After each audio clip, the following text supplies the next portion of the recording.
നിലമ്പൂരിൽ ആര്യാടൻ ഷൗക്കത്തിനെതിരെ വിവാദ പരാമർശവുമായി CPM സംസ്ഥാന സെക്രട്ടറി MV ഗോവിന്ദൻ.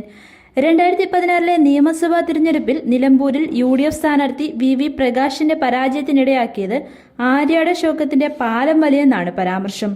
ദേശാഭിമാനിയിൽ എഴുതിയ ലേഖനത്തിൽ VV പ്രകാശിന്റെ മകൾ ഫേസ്ബുക്കിൽ പങ്കുവച്ച കുറിപ്പടക്കം MV ഗോവിന്ദൻ ചൂണ്ടിക്കാട്ടുന്നു.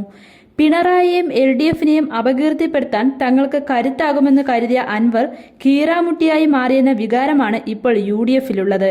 അയാളെ തള്ളാനും കൊള്ളാനും ആവശ്യപ്പെട്ട് UDFിലും കോൺഗ്രസിലും രണ്ടു ചേരി തന്നെ രൂപം കൊള്ളുകയാണ്. ഈ സ്വരച്ചേർച്ചയില്ലായ്മയ്ക്ക് ശക്തി പകർന്നുകൊണ്ടാണ് കഴിഞ്ഞ തെരഞ്ഞെടുപ്പിൽ ആര്യാടൻ ഷൗക്കത്ത് പാലം വലിച്ചതിന്റെ ഫലമായി തോൽക്കുകയും ഫലം വരുന്നതിന് 2 ദിവസം മുൻപ് ഹൃദയാഘാതം വന്ന് മരിക്കുകയും ചെയ്ത മുൻ DCC പ്രസിഡന്റ് കൂടിയായ VV പ്രകാശിന്റെ പക്ഷക്കാരും കുടുംബവും ഷൗക്കത്തിനെതിരെ തിരിഞ്ഞത് CPM സംസ്ഥാന സെക്രട്ടറി ആരോപിക്കുന്നു.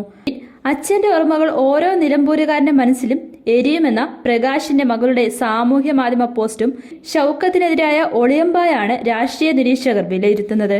ഈ ഘട്ടത്തിൽ ജയമുറപ്പിക്കാൻ BJPയുമായും മുസ്ലിം മതമൗലികവാദികളുമായും ചേർന്ന് മഴവിൽ സഖ്യം രൂപീകരിക്കാനാണ് കോൺഗ്രസും ലീഗും ശ്രമിക്കുന്നത്. BJP സ്ഥാനാർത്ഥിയെ നിർത്താനില്ലെന്നും BDJസിന് സീറ്റ് വിട്ട് നൽകുമെന്നും മറ്റുമുള്ള മാധ്യമ വാർത്തകൾ ശരിയാണെങ്കിൽ പട്ടാമ്പി ബേപ്പൂർ വടകര മോഡൽ ആവർത്തിക്കാനാണ് ശ്രമമെന്ന് വ്യക്തമെന്നും അദ്ദേഹം പറയുന്നു. നിലമ്പൂരിൽ UDF ക്യാമ്പ് പ്രശ്നങ്ങൾ നേരിടുമ്പോൾ ഇടതുപക്ഷം ഒത്തൊരുമയോടെ തെരഞ്ഞെടുപ്പ് പ്രവർത്തനങ്ങളിൽ മുഴുകിയിരിക്കുകയാണ്.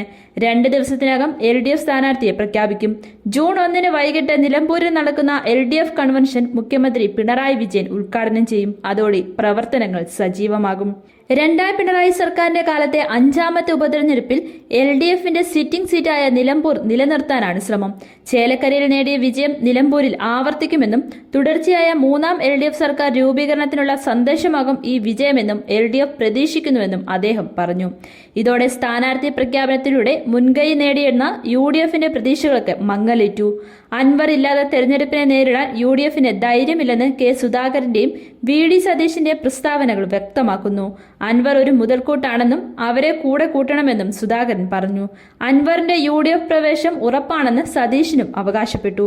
മുസ്ലിം ലീഗ് നേതാവ് PK കുഞ്ഞാലിക്കുട്ടിയെ ഇറക്കി അൻവറിനെ അനുനയിപ്പിക്കാൻ UDF ശ്രമിക്കുകയാണെന്നും അദ്ദേഹം ലേഖനത്തിൽ ചൂണ്ടിക്കാണിക്കുന്നു.